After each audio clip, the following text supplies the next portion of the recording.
ആദരണീയരായ സാദാത്തുക്കളെ, ഉലമാക്കളെ, അഹ്ലു സുന്നത്തി വൽ ജമാഅത്തിൻ്റെ കർമ്മധീരരായ പ്രവർത്തകന്മാരെ, ശൈഖുൽ മശായിഖ് ശൈഖുൽ അഅ്ലം മുഹമ്മദ് അബൂബക്കർ നവറല്ലാഹു മർഖദഹു വശക്കറല്ലാഹു സഅയഹു വറഹ്മത്തുള്ളാഹി അലൈഹി സ്തുതികീർത്തനങ്ങൾ വിവരിക്കുന്ന മജ്ലിസിലാണ് നാം ഓരോരുത്തരും ഉള്ളത്. 1974 ബഹുമാനപ്പെട്ട ശൈഖുന അവർകളെ കാണാൻ വിനീതൻ പോയി. ഇടയങ്ങര ശൈഖിൻ്റെ പള്ളി പ്രവേശനം കിട്ടുന്നില്ല. മറുഭാഗത്തെ പോയി ജലനിൻ്റെ ഭാഗത്ത് നിന്നപ്പോൾ ബഹുമാനപ്പെട്ട ശൈഖുന ചൂണ്ടി വിളിച്ചു, എവിടെയാണ് നാട്? കുഞ്ഞിമോൻ എവിടെ?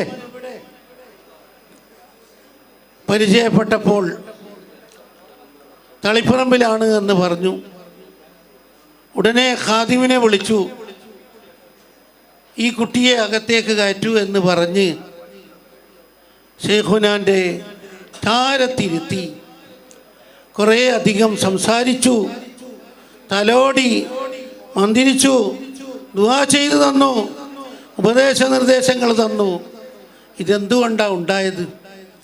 ബഹുമാനപ്പെട്ട മർഹൂം ശംസുൽ ഉലമാ ഉസ്താദ് നവറല്ലാഹു മർഖദഹു വറഹ്മത്തുള്ളാഹി അലൈഹി ഖദ്ദസല്ലാഹു സിറഹുൽ അസീസ് തളിപ്പറമ്പിൽ അതിവിശാലവും പ്രൗഢവും സംഭവ ബഹുലവുമായ ദർസ് നടത്തിക്കൊണ്ടിരിക്കുമ്പോൾ അവിടുത്തെ വിദ്യാർത്ഥികൾ ആരെല്ലാമായിരുന്നു? ബഹുമാനപ്പെട്ട ശൈഖുന അൽ മർഹൂം താജുൽ ഉലമ, ബഹുമാനപ്പെട്ട CM അബൂബക്കർ മുസ്ലിയാർ നവറല്ലാഹു മർഖദഹു, എൻ്റെ പിതാവ് മമ്മൂ മുസ്ലിയാർ നവറല്ലാഹു മർഖദഹു, പലരും ഉണ്ടായിരുന്നു. കൂടെ ശരീക്കായും കൊണ്ടാണ് എൻ്റെ പിതാവ് ബഹുമാനപ്പെട്ട ശൈഖുനയുമായി ഒരുമിച്ച് കൂടുന്നത്. പരസ്പരം വായിച്ചോതി കൊടുക്കലും ഇഷ്കാലുണ്ടാക്കലും കുശലം പറയലും എല്ലാം എൻ്റെ പിതാവുമായിട്ട് ബന്ധമായിരുന്നു. അതുകൊണ്ടാണ് എന്നെ ഉസ്താദ് ശൈഖുനാൻ്റെ ഹദ്റത്തിലേക്ക് കൊണ്ടുപോയത്. തളിപ്പറമ്പിലുണ്ടായിരുന്ന സമയത്ത് ബഹുമാനപ്പെട്ട ശൈഖുനാക്ക് ഭക്ഷണം എൻ്റെ വീട്ടിൻ്റെ തൊട്ടിപ്പുറത്തായിരുന്നു. അപ്പം ഭക്ഷണം കഴിക്കാൻ പോക്കും, വിശ്രമവും, തിരിച്ചു വരത്തും എല്ലാം എൻ്റെ വന്യപിതാവിൻ്റെ കൂടെ ആയിരുന്നു. ബഹുമാനപ്പെട്ട പിതാവ് പറയുന്നു, ഒരു കറാഹത്ത് പോലും ഞങ്ങളുടെ കൂട്ട് ജീവിതത്തിൽ കാണിക്കാൻ സാധ്യമായിരുന്നില്ല. അത്ര പരിശുദ്ധമായ ജീവിതമാണ് ബഹുമാനപ്പെട്ട ശൈഖുന കാണിച്ചു തന്നത്. നേരം വെളുത്ത് കഴിഞ്ഞാൽ പിന്നെ സംസാരമോ തമാശയോ ഒന്നും തന്നെ ഇല്ല. സബക്കങ്ങ് തീരണം. ക്ലാസിൻ്റെ സമയത്തോടടുത്ത് കഴിഞ്ഞാൽ എല്ലാം ബ്ലോക്കാക്കി അടുത്ത ക്ലാസ്സിലേക്കുള്ള മുന്നൊരുക്കമായിരുന്നു.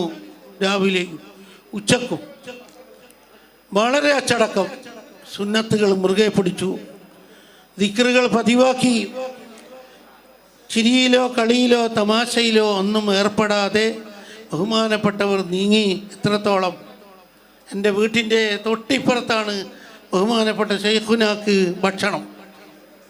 ഭക്ഷണം കഴിക്കാൻ പോകുമ്പോൾ പുറമേ അനാചാരങ്ങളോ ശബ്ദങ്ങളോ കൂക്കുവിളികളോ ഒന്നും ഉണ്ടാകാൻ പാടില്ല. എല്ലാം ക്ലിയറാക്കിക്കൊണ്ടാണ് ബഹുമാനപ്പെട്ടവർക്ക് അവിടെ ഭക്ഷണം കൊടുത്തിരുന്നത്. ഉസ്താദ് പോയി കഴിഞ്ഞാലല്ലാതെ അവിടെ ശബ്ദത്തിൻ്റെ അടയാളം കാണൂല. അത്ര വിനീതനായി സ്വഭാവശുദ്ധിയോടുകൂടി പരിശുദ്ധിയോടുകൂടി ജീവിച്ച മഹാൻ.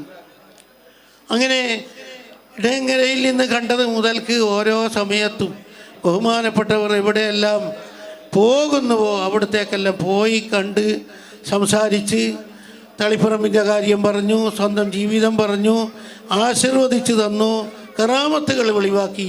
പല രോഗങ്ങളെപ്പറ്റിയും പരാതി പറഞ്ഞിരുന്നു. ആ രോഗം വേണ്ട, ഓപ്പറേഷൻ വേണ്ട എന്ന് പറയലോടുകൂടി ഈ പ്രശ്നങ്ങൾക്ക് പരിഹാരമായി. വളരെ ആധികാരികമായ ജീവിതം, ദീനിയായ ചിട്ട. ഞാൻ മാണിയൂരിൽ ദർസ് നടത്തുന്ന സമയത്ത് ചില നേതാക്കന്മാരെയും കൂട്ടി ബഹുമാനപ്പെട്ടവരുടെ ഹദ്റത്തിലേക്ക് പോയി. പലതും ചോദിച്ചു. എന്താണ് ജോലി, എന്താണ് നിങ്ങളുടെ മഈശത്ത്? അത് പറഞ്ഞു, കച്ചവടമാണ്, അങ്ങനെയാണ്, ഇങ്ങനെയാണ്. ആ സമയത്ത് കച്ചവട സംബന്ധമായ പല മസലകളും അവരിൽ നിന്ന് പാളിപ്പോകുന്നതായി ബഹുമാനപ്പെട്ട ശൈഖ് അവർക്ക് മനസ്സിലായിട്ടുണ്ട്. ഉസ്താദ് അവറുകൾ പറഞ്ഞു, ഇന്നത് പറ്റില്ല, ഇന്നത് പറ്റില്ല, ഇന്ന കച്ചവടം ജായിസല്ല, ഇന്നത് ബാത്തിൽ എന്ന് പറഞ്ഞു കൊടുക്കണം എന്ന് എന്നോട് ഉപദേശിച്ചു. അവിടെ മുതൽക്കുള്ള ബന്ധമാണ്. പിന്നെ വഫാത്ത് മുതൽക്ക് 36 കൊല്ലങ്ങളായിട്ട് എല്ലാ മാസത്തിലും അനവധി പ്രാവശ്യം മടവൂരിലെത്തി സിയാറത്ത് ചെയ്താൽ അത്ഭുതകരമായ ഒരു അനുഭവം. ആരെ പറഞ്ഞാച്ചാലും ബഹുമാനപ്പെട്ട CM വലിയുല്ലാഹി അവരെ ഹദ്റത്തിലേക്ക് അയക്കുന്നു.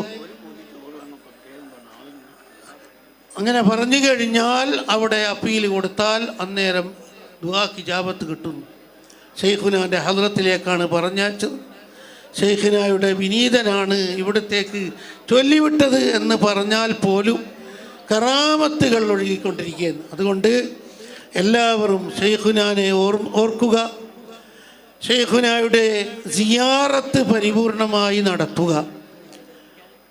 കുറഞ്ഞ സിയാറത്ത് കൊണ്ട് മതിയാക്കാതെ കുറേ സമയം അവിടെ നിന്നുകൊണ്ട് മുനാജാത്ത് ചെയ്ത് പരിശുദ്ധി നേടുക, മുറാദുകൾ സഫലമാക്കുക. സുന്നത്ത് ജമാഅത്തിൻ്റെ ധീരവീര മുന്നണി പോരാളികളായി പരിശ്രമിക്കുക. അല്ലാഹു തആല തൗഫീഖ് നൽകുമാറാവട്ടെ.